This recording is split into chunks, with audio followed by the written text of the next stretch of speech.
un solide S ponctuel de masse M peut se déplacer suivant la piste A, B, C, D que vous voyez sur la figure. Les portions AB et CD représentent chacune un quart de cercle des rayons R. Point. Les points B et C sont représentés sur une même droite.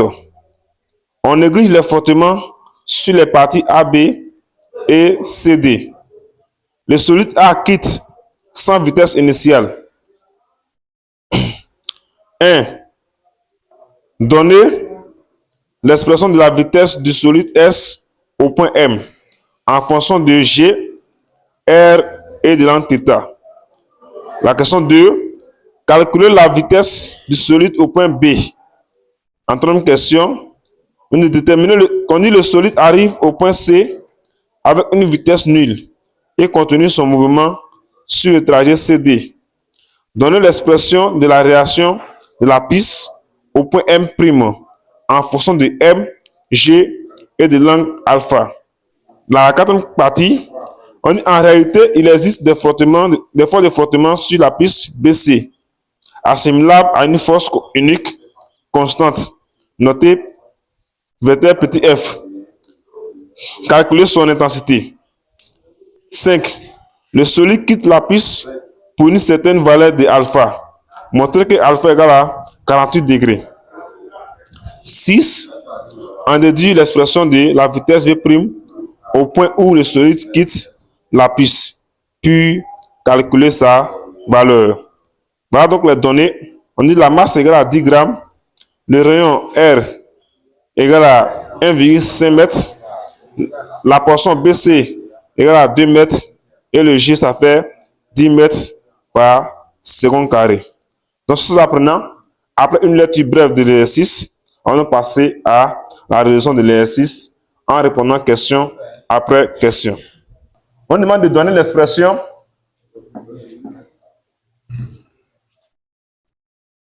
de la vitesse au point M en fonction des paramètres R, G et θ. La question est la suivante. Comment nous allons arriver à faire cette démonstration? Alors, pour ce faire, nous allons essayer de préciser nos systèmes. C'est-à-dire d'étudier les forces qui s'exercent sur le solide en question, sur la portion AB. Puis nous allons maintenant faire cette démonstration. Alors, nos systèmes ici étant le solide M, le solide S, pardonnez, de masse M. D'abord, le référentiel, il faut savoir que nous sommes dans un référentiel terrestre supposé galiléen. Le référentiel est terrestre supposé galiléen. Le bilan des forces.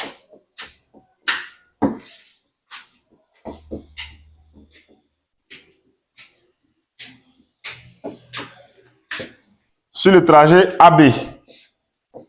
Autrement dit, l'arc de cercle AB. Quelles sont les forces qui s'exercent donc sur le solide au cours de son trajet AB? Nous avons d'abord premièrement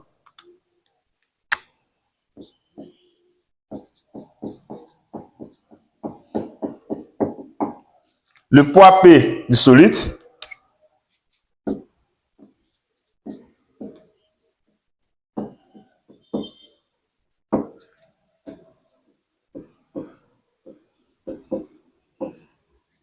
La réaction normale du plan circulaire. Est-ce qu'à part ces deux forces, existe-t-il encore d'autres forces? Non. Pourquoi? Il pourrait exister aussi la force de frottement. Mais l'exercice a précisé qu'il n'existe pas de frottement sur les portions AB et CD. Donc je ne vais pas mentionner non plus la force de frottement dans le bilan des forces. Donc je me limite seulement à ces deux forces, c'est-à-dire le poids et la réaction normale. Donc, après avoir représenté et faire le bilan des forces, citer les deux forces, on va tout simplement les représenter sur la portion AB.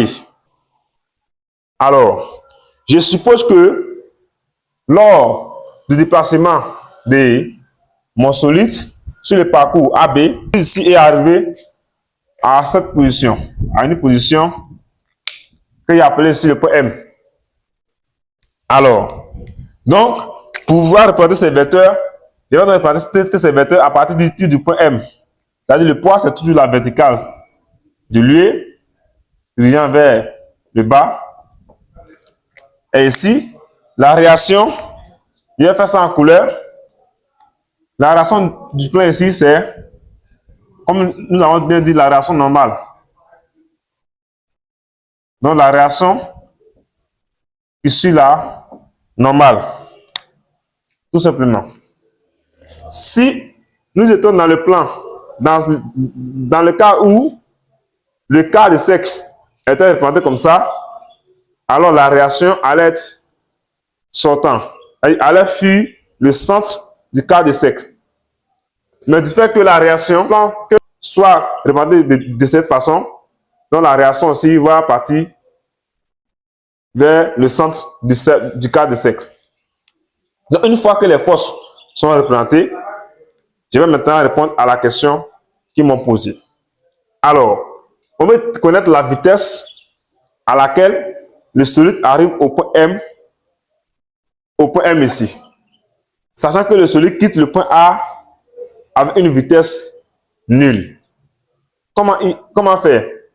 Donc, pour déterminer la vitesse d'un corps qui est en mouvement entre deux points, connaissant sa vitesse en un des points, qu'est-ce qu'il peut faire? Et connaissant aussi les forces, différentes forces qui s'exercent sur ce corps-là, au cours de son mouvement entre ces deux points, j'applique tout simplement un théorème très important que vous avez appelé le théorème de l'énergie cinétique. Donc, on va appliquer ce théorème ici.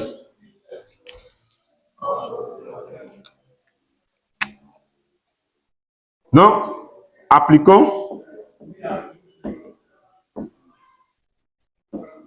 le théorème de l'énergie cinétique,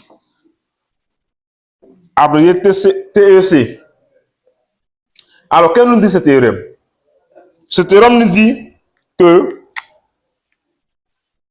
la variation de l'énergie cinétique entre deux points quelconques, comme dans mon cas ici, je vais prendre entre les points A et les points M, ici le point A vers le point M, est égal à quoi? À la somme des travaux de toutes les forces extérieures qui s'exercent sur le solide en question entre les points A et M. Voilà donc ce que nous dit le théorème de l'énergie cinétique. C'est égal à l'énergie cinétique au point final, c'est-à-dire au point d'arrivée qui est M, moins l'énergie cinétique au point de départ qui est A, égale. On dit que c'est la somme des travaux de toutes les forces extérieures. Alors, ici, j'avais combien de forces extérieures qui s'exercent sur le solide entre A et B? J'avais seulement que deux forces. La réaction normale et le poids du solide. Donc, ça veut dire quoi? Je vais remplacer donc cette somme-là par la somme des travaux, du poids et la réaction. J'aurai ici travail du poids P entre A et M plus travail de la réaction normale entre A et M. Voici ce que je vais avoir. Et cette relation, je vais appeler cette relation 1. Après avoir établi cette relation, sans apprenant, je vais maintenant chercher maintenant à exprimer l'énergie cinétique au point M et A également aussi exprimer le travail du poids et le travail de la réaction. Venir après les remplacer dans la relation 1. Alors, qu'est-ce que je sais? L'énergie cinétique en un point. L'énergie cinétique en un point M égale à quoi? Par définition, ça fait ici 1 demi de la masse du solide multiplié par la vitesse au carré du solide en ce point en question. Donc, j'appelle donc ça 2. Maintenant que l'énergie cinétique, je vais déterminer l'énergie cinétique au point A. Ça fait aussi également 1 demi de la masse du solide, toujours, multiplié par la vitesse du solide au point A. Or, qu'est-ce qu'on nous a dit? On nous a dit qu'au point A, le solide n'a pas de vitesse. La vitesse au point A est égale à 0. Quand on remplace la vitesse au point A ici par 0 mètres par seconde, qu'est-ce que je vais avoir? Automatiquement, l'énergie cinétique au point A va s'annuler.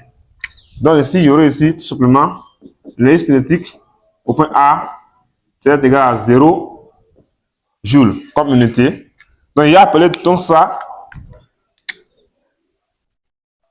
la relation 3. Alors, une fois que j'ai déjà l'énergie cinétique au point A et M, je vais maintenant déterminer l'expression des travaux, des forces, le poids P et la réaction. Alors, d'abord le poids. Le travail du poids ici,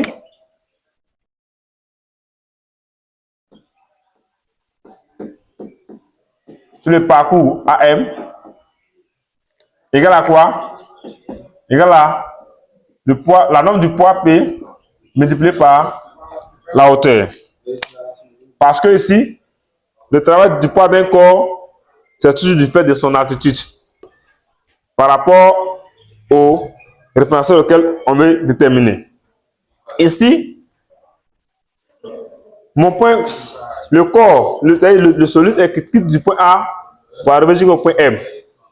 On va donc déterminer, prendre comme origine d'énergie potentielle, autrement dit, au point A ici, l'origine d'énergie potentielle ou bien l'origine du travail du poids ici, à partir de ça, à partir du point O. Donc le solide quitte le point A jusqu'à arriver au point O. Quelle est l'altitude de la hauteur qu'il a parcouru? Donc, j'ai fait la projection. Donc, j'ai fait la projection de ce point-là sur l'axe vertical. Puisque lorsque il reste ici, c'est vrai que c'est la longueur de l'arc en question, mais il y a une manière de déterminer ça aussi. On peut donc aller tout simplement par ça. Voici donc la hauteur, disons, du point M ici. Lorsque le solide quitte le point A jusqu'au point M, la hauteur qu'il a parcouru, c'est le H. C'est la hauteur que j'ai interprétée ici, que nous allons déterminer. Maintenant, le travail du poids d'un corps peut être, c'est une grandeur algébrique. Et ce travail-là peut être négatif comme positif. Mais, dans le cas ici, est-ce que le travail de nos poids ici est positif ou bien négatif? Est-ce que nous allons chercher d'abord à savoir. Puisque ici, le corps, le solide quitte en A pour venir au point M. Je vois que par rapport au sol ici, l'altitude du point A est plus élevée que l'altitude du point M. Donc, ça veut dire que mon solide ici descend tout simplement. Donc, lorsque le solide descend, alors le travail fait de son poids est positif. Et lorsque le solide monte, le travail du poids est négatif. Mais comme dans le cas ici, le solide descend, donc son travail ici sera positif. Donc, je peux ne pas mettre le signe plus. Donc, en remplaçant donc le poids P par son expression, on aurait ici comme travail du poids sur la portion AM qui est égal à M fois G par la hauteur H. Alors, quelle vaut donc la hauteur H? Pour déterminer la hauteur H, je reviens sur la figure. La hauteur H, ce n'est pas toute cette portion, mais c'est que la portion que j'ai délimitée ici, par là. Car le solide quitte en A pour venir au point M ici. Donc la hauteur qu'il a parcourue, c'est cette distance-là. Maintenant, comment arriver à terminer cette distance? C'est là la question. Et c'est cette question-là qui fatigue beaucoup d'hommes, beaucoup d'apprenants, lorsqu'il est question de déterminer la vitesse d'un point à un autre, d'un corps, dans le cas d'un plan circulaire, comme le cas que nous avons au tableau ici. Donc, je vais très bien cette partie. Donc, je vais déterminer la hauteur H. Qu'est-ce que je vais faire? J'ai d'abord cherché à projeter le point M ici sur la direction verticale qui est là, suivant ces rayons. C'est comme le test appelé le rayon R. Maintenant, on suppose qu'il y a l'angle θ et le rayon est là. Alors, je vais terminer cette hauteur. Donc, je peux me permettre d'appeler par exemple la projection, un point ici, comme K, le projeté orthogonal du point M sur la direction verticale. En faisant ça, c'est comme si je vais obtenir un triangle OMK qui sera rectangle en ce point-là ici, où la hauteur H deviendra tout simplement un côté opposé à l'angle θ dans ce triangle rectangle, et ça sera facile à déterminer.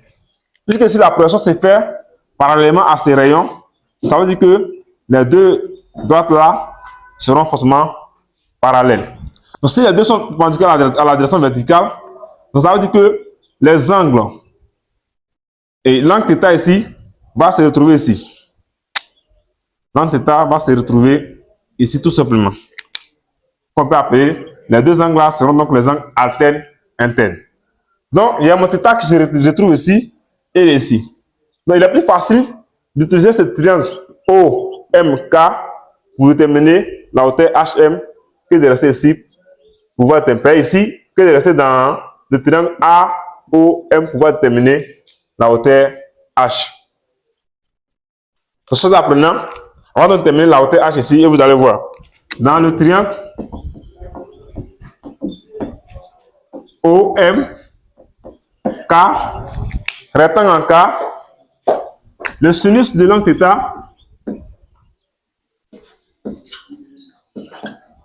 égale à quoi? Égale à OK divisé par l'hypoténuse qui fait OM.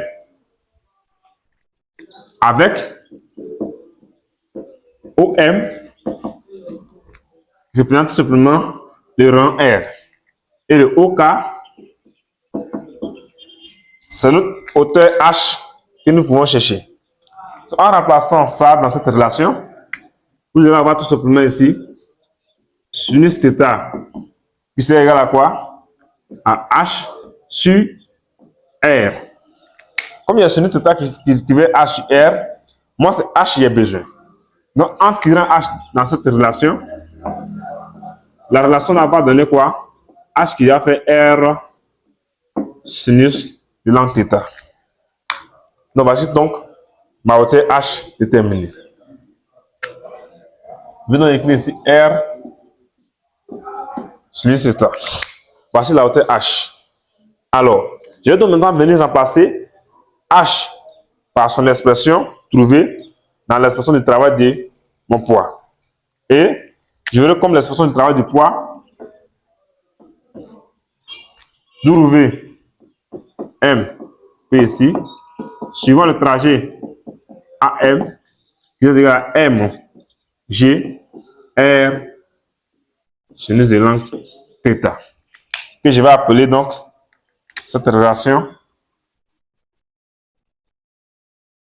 3.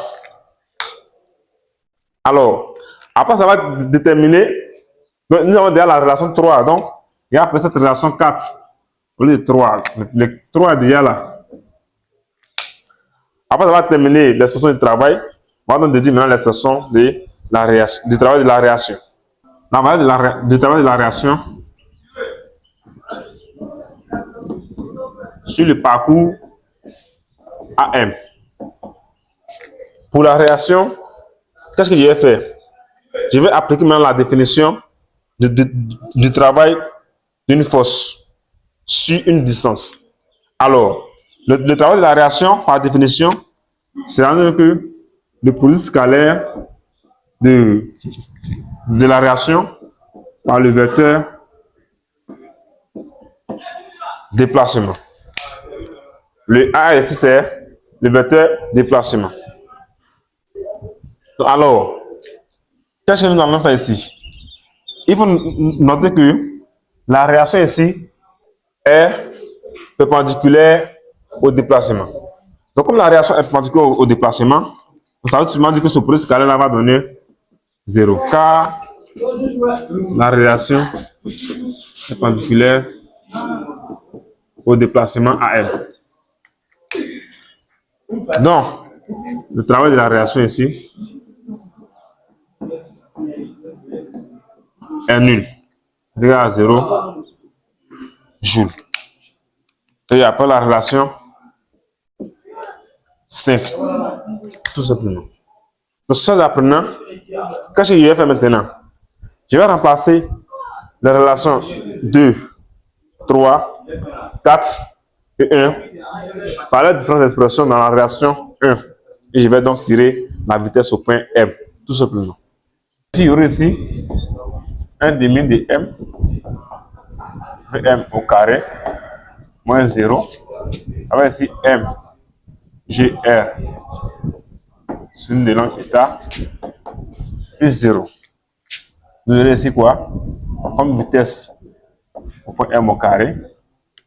En simplifiant les masses, nous aurons ici 2 fois G, R, sur une des langues θ. Donc la vitesse au point M ici, égale au radical de 2 R G sinus de θ. Alors, je vais maintenant vérifier la question posée. Est-ce qu'il y a R? J'ai R qui se répète là, j'ai le G qui est là, et j'ai le langue θ qui est là.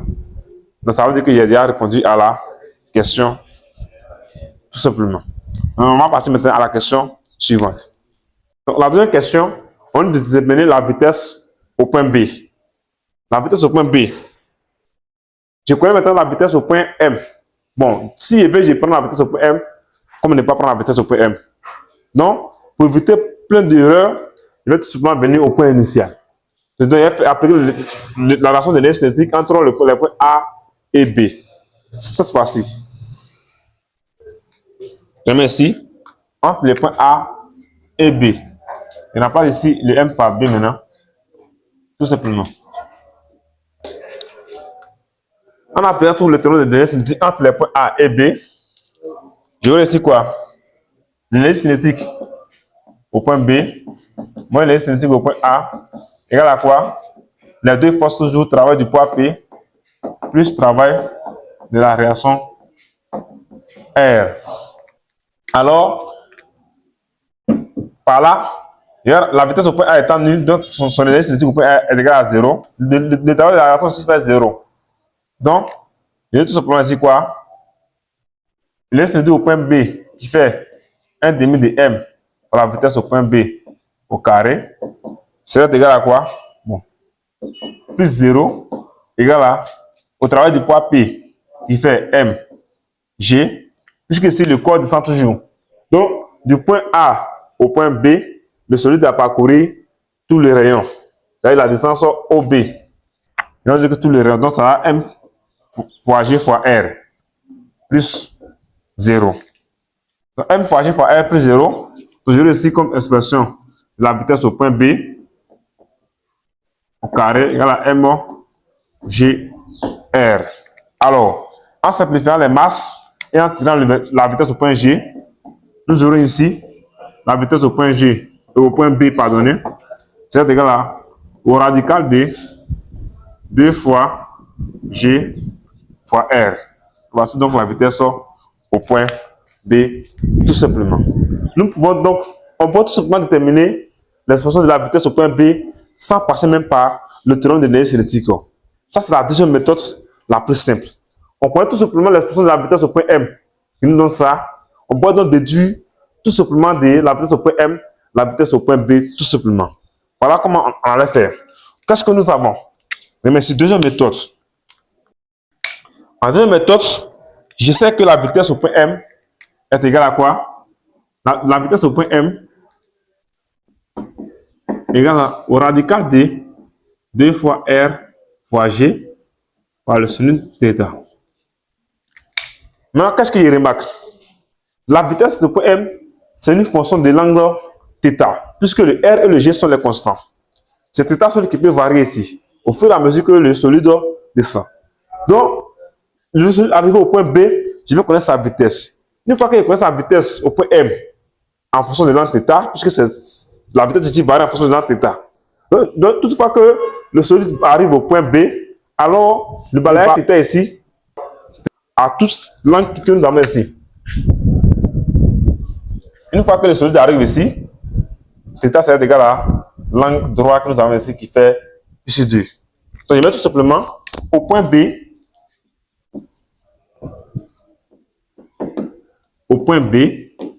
θ égale à pi sur 2 radiens.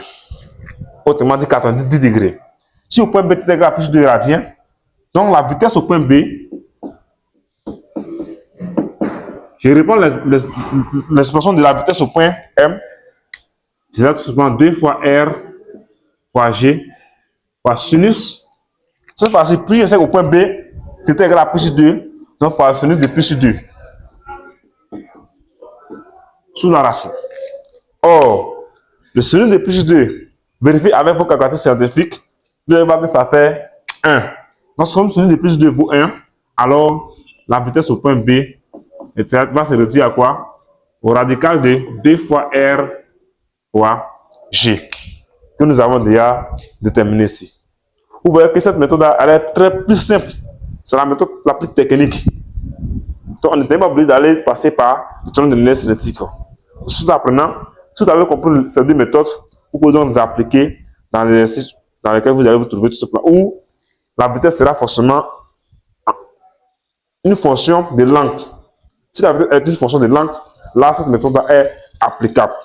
Mais s'il y a d'autres variables encore qui vont exister, alors cette méthode ne sera pas applicable. Donc, on va passer à la question suivante.